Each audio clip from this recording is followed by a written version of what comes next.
모두가 주목하던 반감기가 지났죠.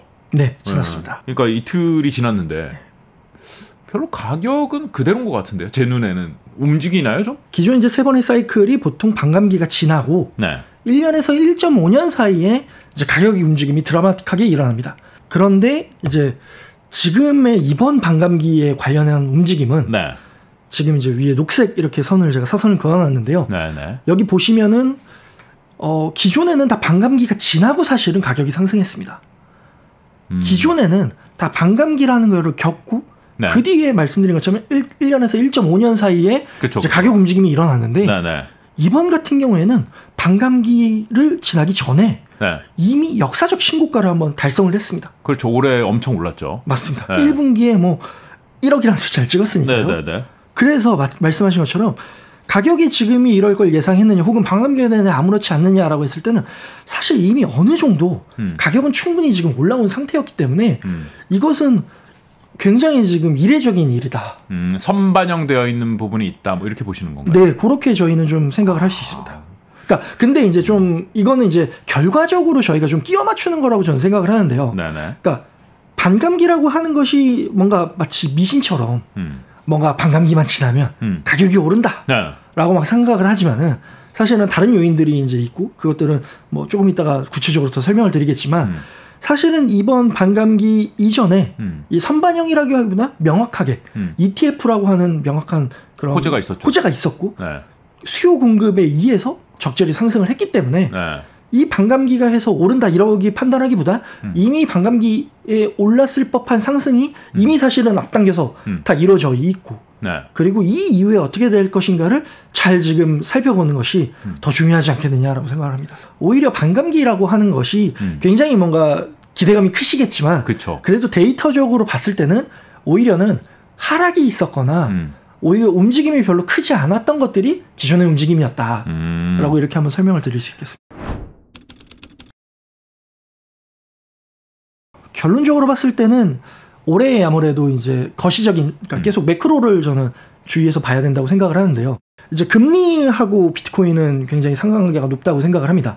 아, 그래요? 그래서 네. 여기 이제 자료 보시면 이제 지난 사이클 같은 경우에는 저금리 시대였고, 그쵸. 거기에 맞게 또 유동성, 코로나에 대한 유동성이라든지 이런 것들이 사실은 그 비트코인과 같은 위험 자산에 가장 먼저 수혜를 본 것이 아니었나라는 판단이 있고, 마찬가지로 2022년 11월 페드에서 결국에 이제 금리 인상을 하겠다라고 네. 하면서부터 비트코인 가격이 하염없이 내려가기 시작합니다.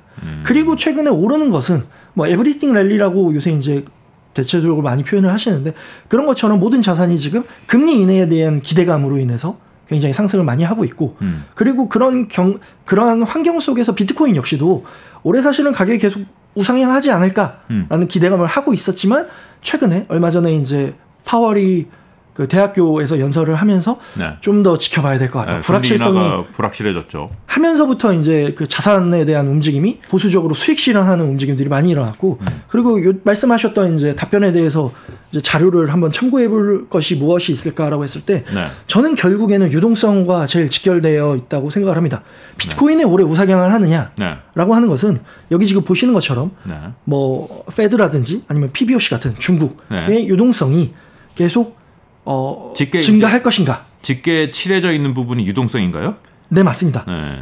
그래서 여기 보시는 것처럼 이게 뭐 비트코인의 이 사토시 나카모토가 의도했는지 아닌지는 잘 모르겠습니다. 네. 하지만 공교롭게도 4년마다 네. 이 유동성이 팽창하는 주기와 굉장히 맞아떨어지는 그런 움직임을 보이고 있습니다. 이 비트코인을 위험 자산으로 표현을 하셨는데, 사실 이제 많은 사람들이 이거 디지털 금이야라고 생각을 하고 투자를 하셨던 분들도 많은 것 같고, 최근에 이제 금값이 굉장히 많이 오르고 있고, 그 뭐 중동 정세라든지 전쟁 이런 것들이 불안해지면서 금값은 굉장히 주목을 받는데, 비트코인은 그렇지는 않은 느낌이라서 이게 위험 자산인 거죠. 디지털 금이라는 그 내러티브는 약간 그냥 사람들의 희망 뭐 이런 걸까요?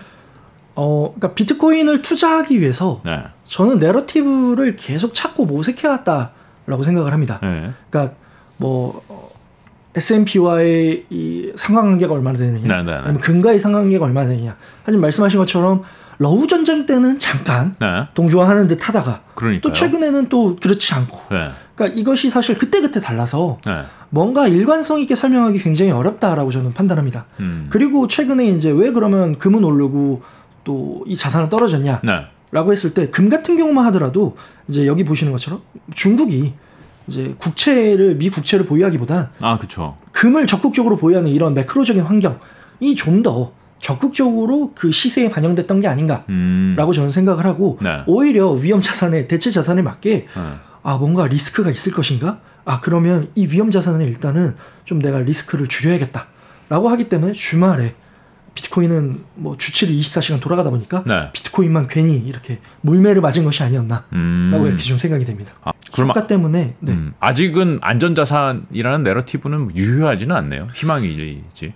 좀 더 지켜봐야 되지 않을까 싶습니다. 네. 그렇게 될 수도 있겠지만 지금으로서는. 맞습니다. 가격이 정체되어 있는 것은 기관들이 던져서다. 네. 그러니까 기관들이 이제 먼저 도미노를 던졌고, 움직였고 네. 그것에 맞게 이제 리테일들이나 다 영향을 받아서 지금의 이제 상황에 이르렀다라고 좀 유추해 볼 수 있습니다. 기관들이 던진 이유는 수익을 받기 때문에 던졌다. 이 정도면은 뭐 단기 3개월 이내에 70% 수익 받는 사람들부터 충분하지. 그리고 기관들 눈높이에서는 다 던지고 나왔다. 그 기준에 대해서는 제가 이제 적절하다라고 말씀드리기는 어렵지만 네. 아무래도 4월 같은 경우에는 미국 같은 경우에는 그 세금을 납부해야 되는 기간이 있다 보니까 네. 그런 영향도 좀 있었을 것이고요. 그리고 무엇보다도 그 4월 그 4일이었나 그 파월의 그 연설 이후에 네. 어쨌거나 그게 이제 이 영향을 미쳐서 그냥 실현을 하면서 리스크를 줄이는 그런 방향이 아니었나라고 생각을 하고 있습니다. 그러니까 ETF가 승인이 됨으로써 저는 이 게임이 바뀌었다라고 생각을 하는데요. 네. 기존에는 이제 크립토 네이티브, 그러니까 크립토에서 전문 자산 운용사인 그레이스케일 같은 네. 그러한 사람들이 되게 중요하거나 뭐 역할을 펼쳤다면 네. 이제 본격적으로 2024년 1월 ETF 승인되면서부터는 모두가 블랙락을 사실 홍보를 바라보고 있지 않습니까? 그쵸. 그러니까 전통 금융이 이제는 이 시장에 들어와 있고 그리고 비트코인은 가상자산 시장의 50% 이상이 지금 비중을 차지합니다. 그래. 마치 뭐 한국 시장으로 치면 뭐 코스피 같은 그런 인덱스 역할까지도 사실은 겸하고 있기 때문에 그쵸. 이 시장의 이 움직임에 전통 자산의 움직임은 굉장히 중요하게 바라볼 수밖에 없지 않나. 참고로 제가 이제 한번 같이 갖고 온 것이 네. 요 이제 거래량인데요. 이게 뭘까요? 그 왼쪽에 있는 것은 ETF의 거래량입니다. 미국 그 상장된 10개의 현물 네네. ETF의 거래량이고요. 네. 오른쪽에 있는 것은 이제 보통의 역외 거래소들의 이제 글로벌 전 세계의 이제 중앙화된 거래소들의 거래량을 저희가 합산한 것인데요. 실물 거래량. 네, 이제 비트코인 이제 이 거래량인데요. 네.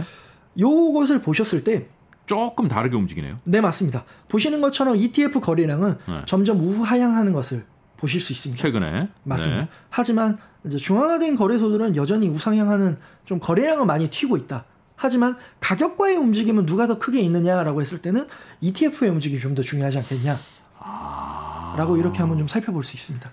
그러니까 이게 중앙화된 이 거래소에서 거래하는 건 개인이 많을 거 아니에요. 맞습니다. 개인들은 조금씩 현물 시장에서 사고 있는데 ETF가 안 따라와 준다.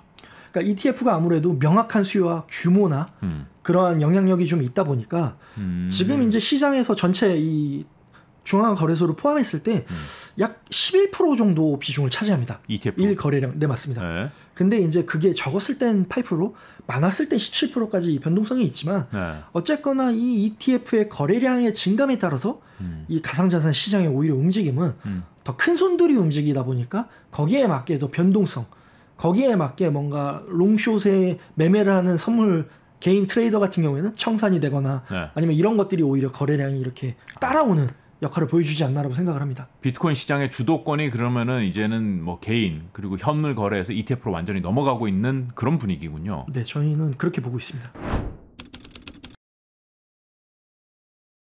ETF 말씀하셨으니까 홍콩에서도 이제 ETF가 승인이 됐잖아요. 네, 맞습니다. 이것도 굉장히 큰 호재 아닌가? 홍콩 시장에서 그 ETF가 상장되는 게 호재이기는 하지만은 얼마나 많이 거래가 될까? 거기에 그 ETF를 통해서 투자하는 사람들이 얼마나 많을까? 이건 좀 봐야 된다. 맞습니다. 저희가 기대하고 당연히 예측은 할 수 있지만 네. 결국엔 그것이 실제로 데이터로 찍히고 온체인상으로 이런 거래들이 일어나고 하는 것들을 봐야 저희가 좀 더 명확하게 얘기할 수 있을. 그러니까 명확하게 저희가 호재라는 것은 얘기할 수 있고 호재죠. 단기 반등을 기대할 수 있는 것은 맞으나 그것이 얼마의 영향을 미칠 것인가 뭐 이런 구체적인 것에 대해서는 좀 지켜봐야 되지 않을까라고 생각을 하고 규모가 크지 않으면은 뭐 영향이 미미할 수도 있겠네요. 예, 맞습니다. 기대보다 영향이 클 수도 있고 많이 거래가 되면은 맞습니다. 오히려 저는 그래서 좀 이번에 홍콩 같은 경우가 비트코인만 한 것이 아니라 이더리움도 사실 같이 네. 승인했지 않습니까? 네, 네. 그래서 저는 좀 이런 것들을 한번 같이 지켜볼 게 저희가 오히려 좀 지켜봐야 될 포인트라고 생각을 하는데요. 네. 미국에서 네. 이제 비트코인이 승인이 됐으니까 네. 그 다음에 승인이 뭐가 될까? 이더리움 기대하고 있죠. 맞습니다. 그랬을 때 여기 이제 제일 위에 보시면 바네크라고 하는 이더리움 ETF 승인 마감 날짜가 제일 빠른 게 이게 이제 최종 데드라인인데 5월 23일입니다. 마감 날짜랑 이때까지는 결론을 내야 된다. 맞습니다. 승인해 주든 거절하든. 맞습니다. 이제 더 이상 미룰 수가 없습니다. 네. 했을 때 공교롭게 이 날짜와 한 달 남았네요. 맞습니다. 네. 이 날짜와 홍콩의 ETF 승인이 좀 겹치다 보니까 네. 홍콩의 ETF의 그런 이더리움 ETF의 성과에 따라서 네. 혹은 설령 미국은 지금 현재 대다수가 거절될 것이다 라고 좀 많이 보고 있는데 아, 그래요. 하지만 이러한 단기적인 반등과 유입의 움직임을 좀 미뤄 보건대 여전히 기대하는 분들도 있고요. 네. 그랬을 때 저희는 좀 이러한 데이터를 좀 함께 보시면 좋을 것 같습니다. 데이터가 많네요. 왼쪽에 같은 경우에는 네. 저희가 이제 모두 알고 있는 테슬라를 많이 샀다거나 뭐 하는 이제 아크 인베스트먼트. 네. 그러니까 최근에 지난 반감기 전날 19일 날 네. 이더리움 선물 ETF를 매수했습니다. 하단에 보시면 네. 이제 ARKW의 녹색으로 제가 이제 칠해놨는데요. 네. 요게 이제 그 아크 인베스트먼트의 ETF 중에 하나가 이더리움을 이제 담았다라고 하는 데이터입니다. 그리고 요렇게 해서 아크가 이제 41068. 네, 맞습니다. 네네네. 를 이제 매수를 했고요. 네. 그랬을 때 우측 같은 경우에는 이제 그레이스케일이 운용하는 이더리움 이제 상품이 있는데요. 네. 요 신탁 상품 같은 경우에는 기존에 이제 승인이 안 될 것이다라고 해서 이제 혹은 이 수요와 공급의 불균형으로 인해서 네. 마이너스 프리미엄이 계속 발생을 했습니다. 네. 하지만 여기 보시는 것처럼 이제 최 48% 이하에서부터 2023년 1월에 보시면 이 빨간색이 계속 우상향을 보실 수 있는데요. 네. 근데 그러다가 이제 다시금 또 이더리움 ETF가 승인이 안 될 것 같다라고 해서 다시금 좀 소폭 하락해서 3월부터 좀 내려왔네요. 네, 맞습니다. 그래서 지금 마이너스 25%에서 최근에 22%로 반등을 했고, 네. 근데 이 반등이 또 이 시기가 아크 인베스트먼트에서 또 이더리움을 사는 이 추세와 좀 맞물려 있는데 사실 이것은 비트코인 ETF가 될 때 작년 10월에 이제 최종 GBTC가 이제 법원 판결 받고 이제 승인이 이제 확정으로 좀 될 것 같다라는 여러 뉴스들이 나왔을 때 그때부터 GBTC라고 하는 비트코인의 이 신탁 상품의 마이너스가 48%였나 그 바닥에서부터 0으로까지 쭉 상승하는 게 일어납니다. 그랬겠죠. 네. 마찬가지로 이번에도 이러한 기대감이나 혹은 약간의 움직임으로 홍콩의 유입이나 이런 여건으로 인해서 단기적으로 상승을 좀 기대해 볼 수 있지 않을까라는 기관들의 움직임을 저희가 이러한 것들을 통해서 좀 한번 계속 모니터링 할 수 있다라고 말씀드리겠습니다. ETF에 대한 기대감 그리고 승인에 대한 기대감이 생기면 생길수록 마이너스 프리미엄은 이제 0으로 다시 올라갈 가능성이 있지만 다시 거절되면 다시 내려오겠죠. 그럴 것 같습니다. 그러니까 결국은 5월 23일에 있을 이더리움 ETF가 어떻게 결정되느냐가 이제 향후 만약에 승인이 된다면은 비트코인이 밟아왔던 같은 경로를 갈 가능성이 있는 거죠. 거기에 이제 진짜로 돈이 또 얼마나 올 것이냐. 왜냐하면 사실 최근에 이제 차트를 보셨는지 모르겠지만 홍콩만 하더라도 항생 지수 같은 경우에 계속 우하향하는 그런 것을 보고 있는데 그러한 상황에서 그 시장에 참여하시는 플레이어분들이 지금 항생도 아닌 이제 가상자산에 뛰어들 수 있는 여건일까? 라는 것들을 감안했을 때는 좀 복합적으로 계속 지속적으로 지금 매크로 우리가 이제 기다리는 것은 더 이상 개인이나 조금 돈이 있는 뭐 오피스 하우스들이 아니라 정말 이제 전통 기관들이기 때문에 그분들이 움직이는 그런 패턴들을 거시경제와 함께 살펴봐야 된다라고 말씀드리겠습니다. 그래요.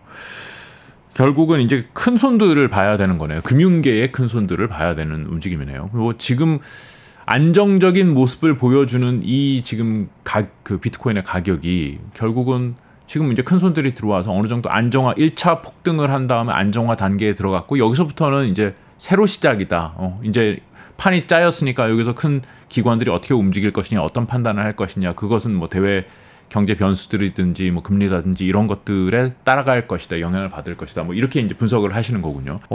그러면은 개인 투자자들은 여기서 섣불리 가자를 외칠 수 있는 상황은 분명히 아니네요. 네, 지금은 좀 지켜봐야 되는 구간이 아닐까 싶습니다. 굉장히 지금 뭐 예를 들면 연일 뉴스에서 네. 뭐 미연기금이라든지 이런 데서도 뭐 주식보다는 채권을 투자해라라는 뉴스들이 나오고 있고, 뭐 국내에서도 이제 뭔가 주식보다도 지금 국내 주식에 해외 외국 자본이 빠지는 것들을 볼 수 있지 않습니까?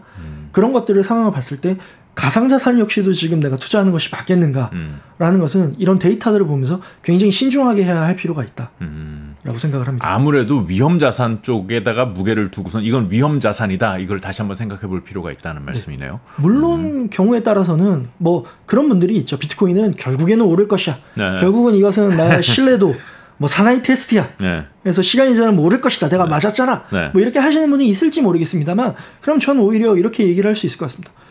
그러면 더 싸게 살 수 있는데 굳이 지금 사야 되나요? 그러니까 왜냐하면 투자 관점에서 봤을 때, 아니면 내가 개수를 더 많이 살 수 있을 기회가 있다라고 한다면 그것이 과연 지금일까요? 라는 측면에서 좀 객관적으로 냉정하게 바라볼 필요는 있다.